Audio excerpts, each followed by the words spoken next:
There's not really any secret about my thoughts for Season 5. Kind of shit. Oh well, it's alright, considering it's Season 4 just worse. But despite this, I have full faith in the Diablo 4 team to make Season 5 the best one yet.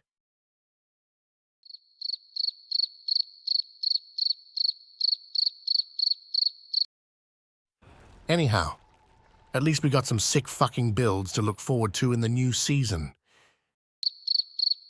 Nah man, they're actually cool for real, especially from one class in particular, and less so from another class.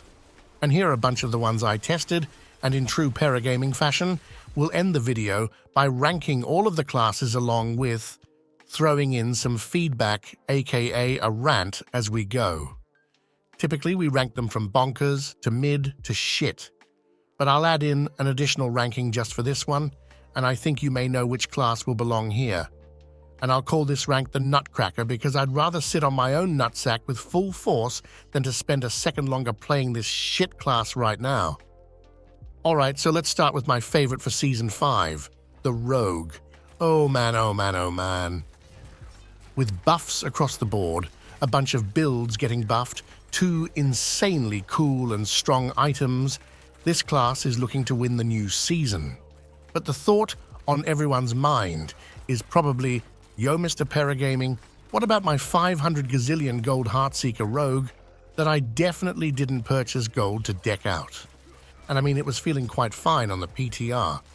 Now, while the Victimize key passive is supposedly getting fixed to stop all of the nasty double dipping, it didn't seem to work at all on the PTR. But despite this, the good old Heartseeker build was still feeling as strong as before. This is in part due to the new items, mainly the Varathiel's sword boosting the damage by 3x. But the build also received buffs in terms of a new aspect, the Cold Clip aspect. This may not look like much at first glance, but it not only provides a 20% big damn bonus by itself, but also being able to use cold imbuements. And what does this mean? Hell yeah, my man. It means we can benefit from all the cold damage bonuses that we couldn't use before, along with the Eldritch Bounty node, for example. And when all of these things are combined, Heartseeker is dealing huge fucking damage. The main problem of this skill, however, is that if Victimize is indeed dead, then we are looking at a 0 AoE damage skill. And that's pretty shit. So we'll have to test it out again just as the new season hits. But for now, I wouldn't delete my Heartseeker character just yet. Coming in next as a clear winner is the Andariel's Rogue. This build was already god tier, but now it's even stronger. Not only will you now be able to throw in Smoke Bomb into the mix for 25% more damage, along with getting flat-out damage buffs in the skill tree, but the build can also use the new unique chest with ease. And why would this even help, you may ask? Well, shit, my man, it pulls in enemies. And if you've played the Andy build before, you know how that you want to be up close and personal to the demons you're fighting, and also that the Andariel's Helm does damage in an AoE area. And what do you think happens if you pull in an entire group of enemies? Hell yeah, my man, they explode. Not only that, but I tested it, and the shadow that you drop once you evade via this item indeed triggers the Andariel's Helm, making this item absolutely insane for clearing packs of enemies, and even for grouping up enemies on bosses and blasting them down for additional Andy Novas. Flurry, which is typically used in this build to buff your attack speed, was also changed to allow for dashing. So now, you're an actual speed demon in this build. The build is also extremely strong in Season 4 and is a build that I can definitely recommend.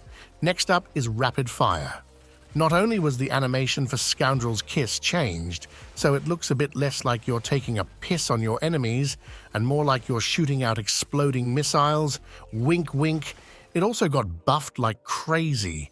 It obviously received all the buffs the other builds got, but also a massive buff to the Tricks of the Trade legendary node.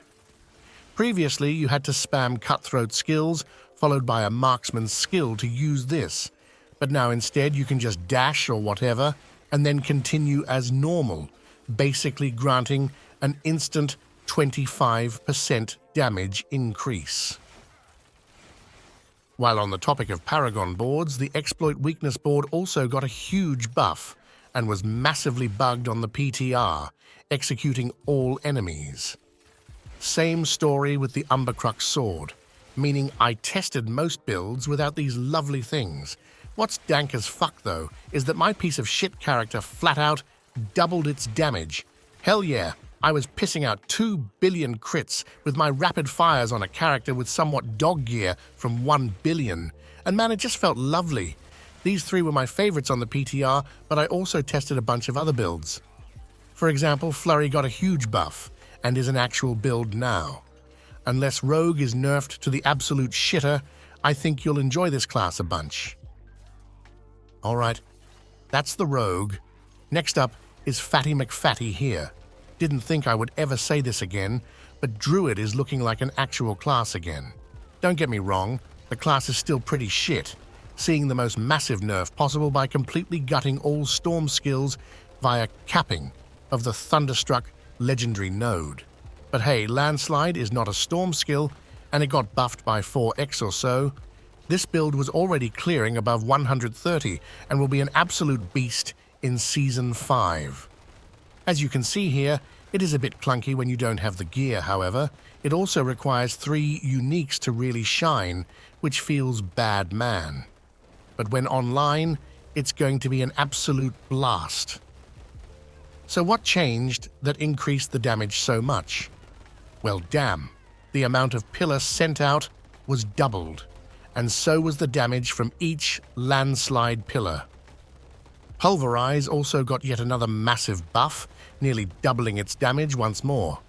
I didn't test this one on the PTR, however, seeing as it's still the same build pretty much. But nevertheless, it's going to be a strong leveling build and probably an A-tier build, which is good news for the furry enjoyers. And what about the Wind Daddy build? You know, the one that is dominating Season 4? And with dominating, I obviously mean dominating the shit tiers, seeing as all other classes are like 10 pit tiers above Druids. Well, seeing as Thunderstruck was capped, damage was halved. But at the same time, we got the new basic skill items, which upped the damage to previous levels, if not more. But honestly, man, people have been complaining more about those items than my missus about me not picking up my fucking socks. So those are definitely getting gutted. I hope LOL. The Druid also got a bunch of buffs to its other core skills. But let's be real here, those skills were already shit, and a nerf followed by a buff won't help those. Alright, so that's the Fat Wood Chopper. Next up is an actual class, the Barb.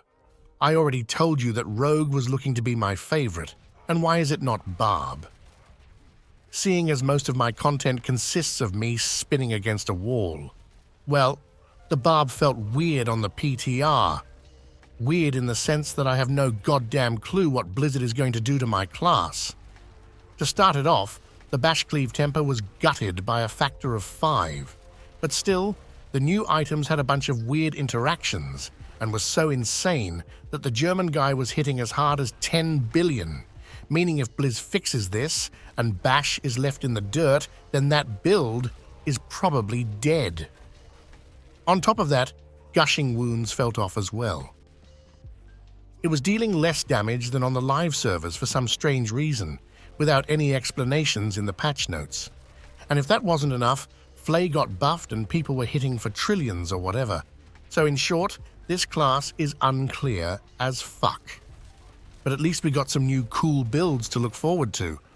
And one of them is Hotter Barb. I mean Deathblow Barb. Or well, they look identical, so I guess it doesn't really matter.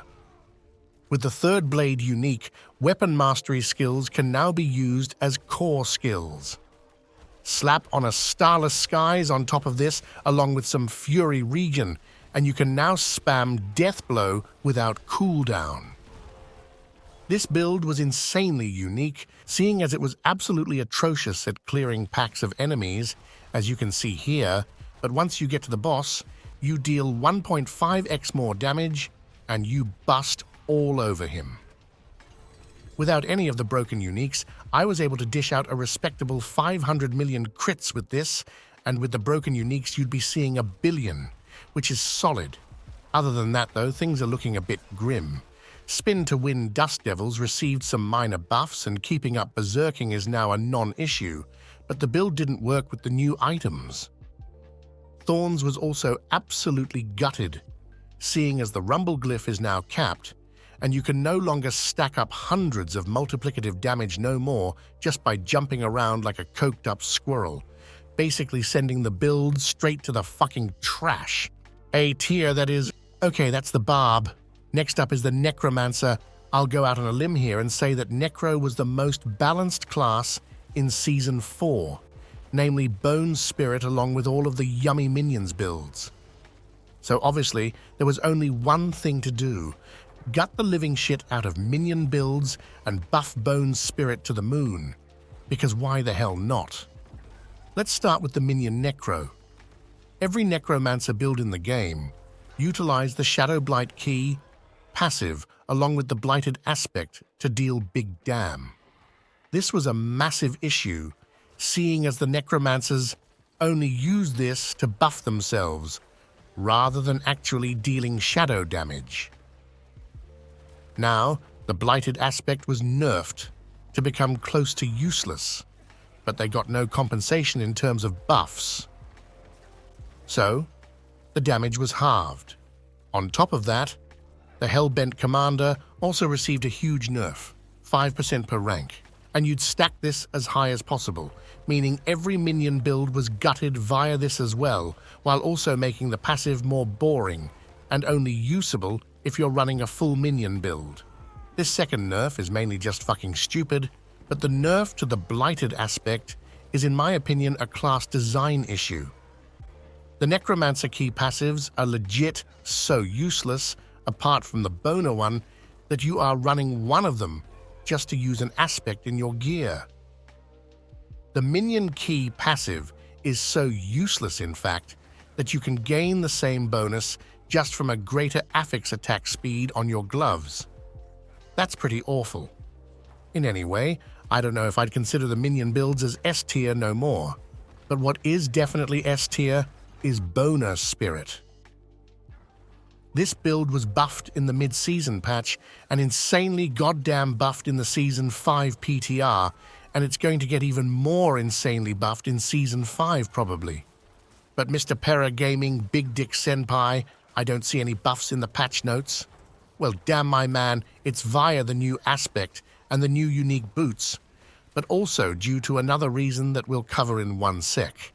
First off, the Imprisoned Spirits aspect makes your Bone Spirit explode for an additional 70% damage, and that's pretty good. But really, the main buff is from the boots. The footage that you're seeing is a piece of shit character. It doesn't have any Necro tempers and barely any Spirit regen. Despite this, you're able to overpower every second and deal up to 1 billion damage. This is due to slapping down a bone prison and using the boots to gain an insane amount of maximum essence. And if you don't know Bone Spirit, you gain 4% big damn per maximum essence. So I basically went from struggling to get 275 essence for the Banished Lord's Talisman to overpower to running around with 350 or so essence. And that's pretty nutty. On top of that, the build is also receiving buffs in the unique item changes. It started with the Blood Moon Breeches gaining a flat 30% buff, and the devs have said that the Banished Lord's Talisman is also going to get buffed. And this build was already clearing tier 140 in the live server. Just imagine what it will do in Season 5. Definitely a contender for best Season 5 build. Alright, so that's the Cringe Lord. There's no point in talking about the changes to the other builds, honestly, because they're so fucking weird that I can just summarize it in 5 seconds by running this clip from Goblin Inc. There's no way this goes to live. If this goes to live, I don't even know, bro. I'll shave my fucking head bald. There is no way this goes to live. Perhaps we'll get 2 Bald Goblin Inc. members by the end of Season 5. Okay, we're done now. No, please don't make me. Dear God, please don't make me talk about the Sorcerer. Fine. The class is shit, and we may as well just delete it from the game at this point. The Fire Kuma build is still looking to stay at the top, but it's mainly working due to unintended interactions via Shatter. It was also absolutely gutted, while at the same time utilizing the new insane items. So yeah, not looking too good there. And the other builds? Well, I don't know, my man. I obviously played this class last, and it felt god-awful. If the Shatterfire Kuma is getting gutted, then all of the Sorcerer builds will probably be B tier or low A tier at best. The new Lightning Spear build is looking cool, but weak, obviously. So go to the forums and cry a bit, because I want to do a Sorcerer in Season 5. So let's rank the classes. First off, we have the Bonker classes. This is obviously reserved for the Rogue, the shit-smelling Barbs, and the Boner Spirit Cringelords. The mid-tier. Hell, this is where the Druid will belong. And so, the final spot. Shit tier? Nah, that's too good. Is it good enough for the Nutcracker rank then? Nah. Then what the hell are we going to do with the Sorcerer? I mean, why rank something that isn't even an actual class?